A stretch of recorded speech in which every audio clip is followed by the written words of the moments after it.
I'm standing on the cracked asphalt of the county courthouse parking lot, the air smelling of stale exhaust and impending rain, watching strangers bid on the house I built with my own two hands. 15,000, going once. The auctioneer's voice drones on, bouncing off the concrete walls like a bad dream you can't wake up from. And all I can think about is how I got here. How a man who follows the rules, pays his taxes, and just wanted a safe place for his daughter could end up watching his life get sold off to the highest bidder because of a woman named Linda Thorne. Linda was the president of the Oakwood Reserve Homeowners Association, a woman who decided that the double-pane windows she personally signed off on were suddenly illegal, a woman who thought she could crush a union electrician under the heel of her designer pumps. But she made one fatal calculation error. She didn't know that I document absolutely everything. Let's rewind 5 years, back to when the ink was still wet on the deed, back when I was just Jack Sterling, a 52-year-old guy trying to put the pieces of his life back together after a messy divorce, looking for a sanctuary for my weekend visits with my 16-year-old daughter, Lily. Oakwood Reserve seemed like the American dream packaged in manicured lawns and cul-de-sacs, a place where kids still rode bikes until the streetlights came on and the smell of charcoal grills drifted over the fences on humid July evenings. The house I bought was a fixer-upper, a 1970s split level that had good bones but needed a lot of love, which was perfect because fixing things is what I do. I'm a troubleshooter, a guy who looks at a mess of wires and sees the logic hidden underneath. The first winter was brutal. The original aluminum windows were basically holes in the wall, bleeding heat and money. So I did my homework. I researched high-efficiency vinyl replacements that matched the historical aesthetic perfectly, and like a good citizen, I submitted my architectural request to the board.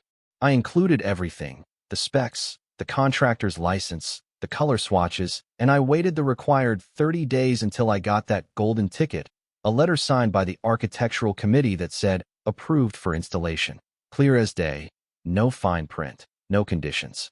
I put those windows in, and for exactly 2 weeks, I felt like a king in his castle. The house was warm, the bills were down, and Lily loved her new room. But then Linda Thorne decided to walk past my driveway. Picture a woman who wears authority like a weapon, the kind of person who measures grass height with a ruler and gets a dopamine hit every time she writes a citation. That was Linda, a real estate agent with a frozen smile and eyes that watched the neighborhood like a hawk circling a field mouse. I was making dinner when my phone buzzed, and her voice, dripping with faux sweetness, told me that my unauthorized modifications were unacceptable. I told her I had written approval, and she just laughed, a cold, dry sound, telling me that approval was conditional pending a final board review, a condition that appeared nowhere in my letter. But when I walked into the community center that Tuesday night, clutching my approval like a shield, I realized I wasn't walking into a meeting, I was walking into an execution. The room smelled of floor wax and fear, and Linda sat at the head table like a queen presiding over her subjects, sliding a violation notice across the Formica table that hit me like a physical blow, a $500 fine, payable in 30 days, for windows that she had already said yes to. I looked around the room, hoping for support, but the neighbors were staring at their shoes, terrified to make eye contact. And that's when I realized Linda wasn't enforcing rules, she was marking territory. The fine print was a nightmare, doubling every month until compliance, which meant tearing out $10,000 worth of windows. And when I did the math, $500, then $1,000, then $2,000, I realized my post-divorce budget would implode within 90 days. I tried to fight it the conventional way. Lawyers wanted a $5,000 retainer just to send a letter, and I was looking at financial suicide, choosing between paying Linda's ransom or paying an attorney to tell me I was screwed. But here's the thing about electricians. When a breaker keeps tripping, we don't just keep flipping it back on. We trace the wire, we find the short, we find the heat. I started driving around Oakwood Reserve with a notepad, counting houses, and what I found made my blood run cold, because there were exactly 47 other houses with the exact same vinyl windows, installed by the same contractors, looking identical to mine. 47 neighbors who never got a violation notice, 47 people living in peace while I was being hunted. So the question wasn't about windows anymore. It was about why I was different, why I was the target. Linda escalated things faster than a grease fire. 2 weeks after I challenged her in public, I got a certified letter that felt heavy in my hand, a lien notice on my property for $2,000, piling on administrative fees and enforcement costs that she pulled out of thin air. The terrifying part was paragraph 3, the threat of foreclosure, the idea that she could take my home, the only stability Lily had, over a dispute she manufactured. I called Mrs. Higgins, the sweet 73-year-old lady next door who kept the best hydrangeas in the county, and her voice was trembling when she picked up, telling me that Linda had been by, asking questions about my finances, asking if I was a stable father, digging for dirt. Mrs. Higgins dropped the first breadcrumb, telling me Linda had done the same thing to her over garden gnomes the year before, forcing her to hide them in the garage or face fines she couldn't pay on a fixed income. That night, I didn't sleep. I sat up with a pot of coffee and a laptop, diving into state property codes until my eyes burned, and I discovered that Linda, in her arrogance, had skipped a crucial step. State law required a 30-day cure period and certified legal notice before filing a lien, but she had gone straight for the throat. I went to the county recorder's office the next morning, a basement archive that smelled of dust and bureaucracy, and I found it. The filing was missing 3 mandatory documents. She had cut corners because she assumed a guy in work boots wouldn't know how to read property law. I filed a formal challenge, feeling the rush of a small victory. But when I confronted her at the next board meeting, slapping the state code on the table, she didn't back down, she doubled down. She declared that the board had retroactively revoked all prior approvals and that I had 60 days to replace everything or face legal action. And when I told her she couldn't breach a contract like that, she smiled that terrifying smile and said, "Mr. Sterling, you are out of order," before adjourning the meeting while I was still speaking.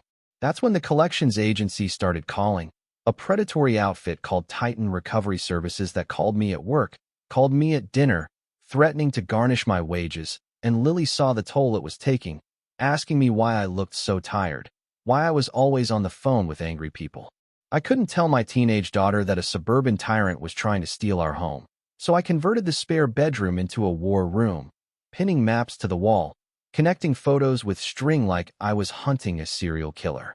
I started mapping the 47 houses with the matching windows, and a pattern emerged that made me sick to my stomach.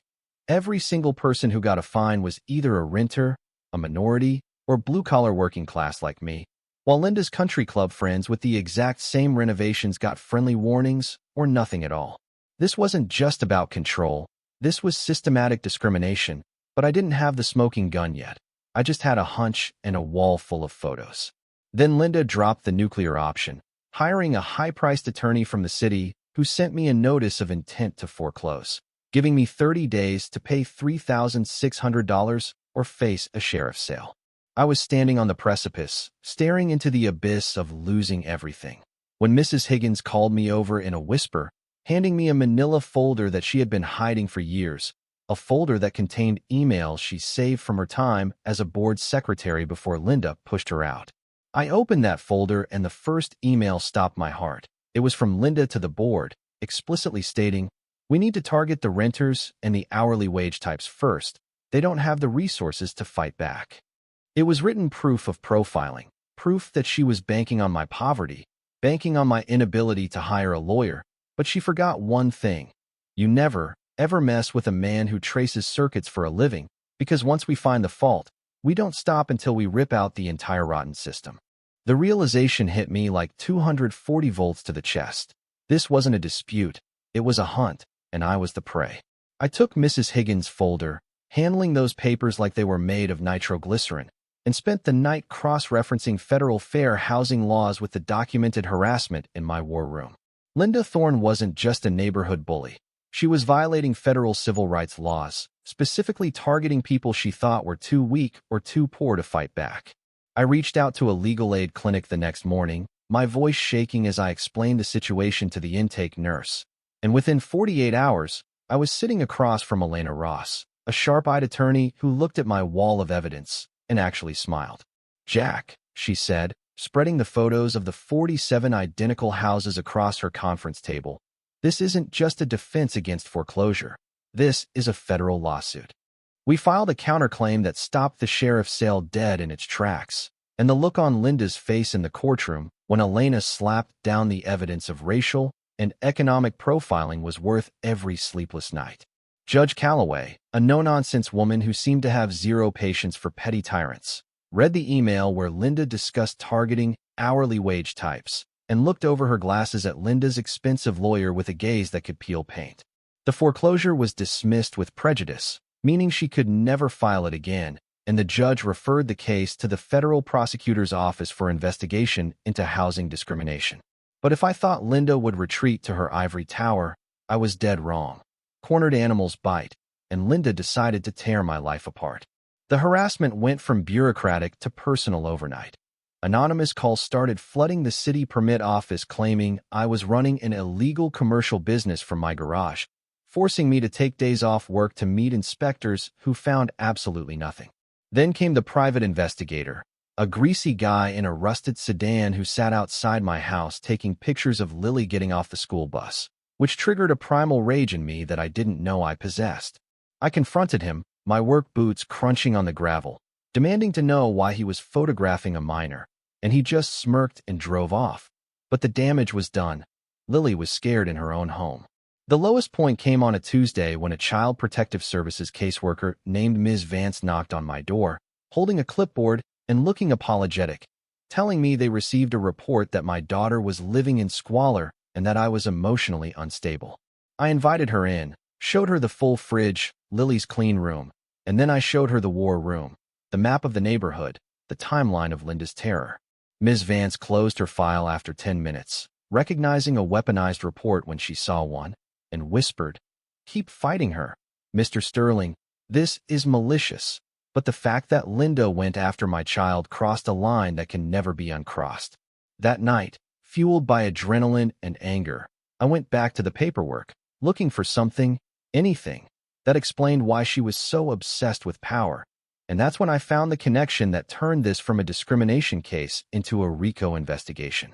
I was looking at property transfer records, and I noticed a company called Thorne Realty Group, an LLC registered to Bill Thorne, Linda's husband, had been buying up houses in Oakwood Reserve for pennies on the dollar. The pattern was so obvious I felt stupid for missing it.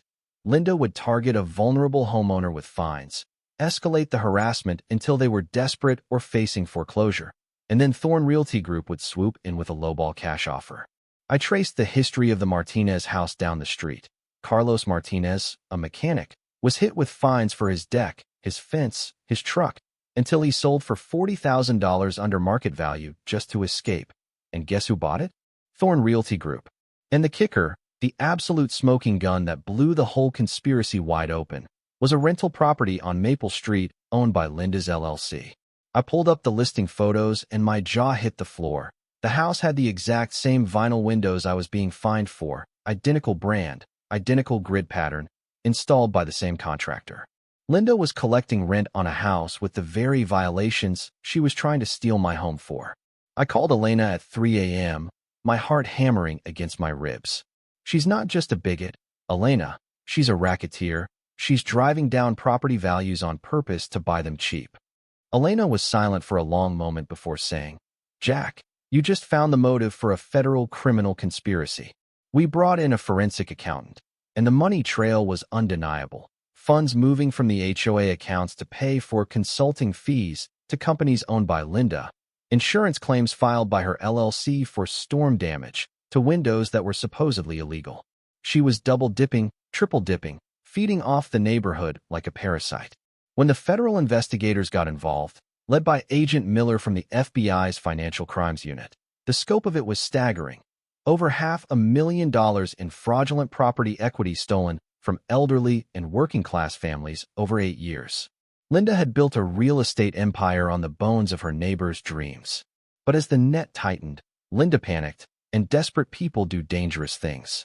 I came home one evening to find my front window shattered, a brick lying on the living room rug surrounded by glittering shards of glass, and a note wrapped around it that read, "Drop the lawsuit or lose more than windows." My daughter was upstairs studying. She could have been in that room. She could have been hurt. The fear that had been gnawing at me for months suddenly evaporated, replaced by a cold, hard resolve. I wasn't just fighting for my house anymore. I wasn't just fighting for the neighbors who had been bullied into selling. I was fighting to put a predator in a cage. I called Agent Miller, I called the police, and I told them, "Come get the brick, and then go get her." The brick through the window was the catalyst, the moment the federal government stopped watching and started moving. Witness intimidation is a felony that carries a weight heavy enough to crush even the most arrogant suburban tyrant. Agent Miller didn't waste time. The raid happened at 6 a.m. on a Friday, the kind of morning where the fog clings to the rooftops. I stood on my porch with a mug of coffee, watching unmarked SUVs swarm Linda Thorne's driveway. Seeing her let out in handcuffs, not in her power suit, but in a bathrobe, stripped of her clipboard and her pretension, was a moment of catharsis that I can't even describe. She looked small. For the first time in her life, she looked small. The charges were a laundry list of white-collar nightmares: racketeering, wire fraud, mail fraud, housing discrimination, and obstruction of justice. Bill Thorne was picked up an hour later at his office. The house of cards didn't just fall, it incinerated. But the real closure didn't happen in a courtroom. It happened at the Oakwood Reserve Community Center, the same room where she had tried to destroy me. An emergency meeting was called, and the turnout was historic. People who hadn't spoken to each other in years were packing the hall, the air buzzing with the energy of a Liberation Day. Mrs. Higgins was there, sitting in the front row, holding my hand. Elena Ross stood at the podium, looking like an avenging angel in a blazer. The remaining board members, terrified of being implicated, had resigned en masse. Elena announced the settlement. Linda Thorne and her LLC were being liquidated. Every illegally acquired property was to be sold, with proceeds going to restitution. Then she handed me a check for $75,000, damages for the harassment, the legal fees, the emotional distress. The room erupted. It wasn't polite applause. It was a roar, a release of tension that had been building for a decade. Neighbors were hugging, crying, realizing that the shadow over their homes had finally lifted. I took the mic, looking out at the sea of faces, and I saw Lily smiling at me, proud, not scared. I told them, "We proved that you don't need $1 million to beat a bully. You just need the truth, and you need each other." In the months that followed, the neighborhood transformed. It was like spring coming after a long, hard winter. The settlement money didn't just fix my bank account, it fixed the community. I used a chunk of it to start a scholarship fund for kids in the neighborhood, and Lily was the first recipient, writing her essay on civil rights law. Carlos Martinez moved back into the area. Mrs. Higgins put her garden gnomes back out, a silent army of resistance guarding her hydrangeas. Linda Thorne took a plea deal to avoid a 20-year sentence. She got 3 years in federal prison and 5 years of probation, plus a permanent ban from ever holding a real estate license or sitting on an HOA board again. The law in our state was actually changed because of this case. The Sterling Act now requires strict transparency for all HOA financial transactions and prohibits board members from purchasing foreclosed properties within the community. I still live in the house. The windows, those beautiful, energy-efficient vinyl windows, are still there, shining in the sun. Every time I look through them, I don't see the struggle anymore. I see the victory. We rebuilt Oakwood Reserve not as a collection of houses ruled by fear, but as a real community where people look out for one another. But here's the thing that keeps me up at night, the question I want to leave you with. Linda was able to do this for 8 years because the system was designed to protect the organization, not the individual. She weaponized rules that were meant to keep property values up, using them to destroy the very people those values were supposed to benefit. So, where do we draw the line? At what point does protecting the neighborhood aesthetic become a violation of personal freedom? And more importantly, how many other Linda Thornes are out there right now, holding a clipboard and a grudge, just waiting for someone who doesn't know how to fight back? Let me know what you think in the comments. Would you have settled, or would you have taken it all the way to trial? And if you're dealing with an HOA nightmare, remember, document everything. I'm Jack Sterling, and thanks for watching.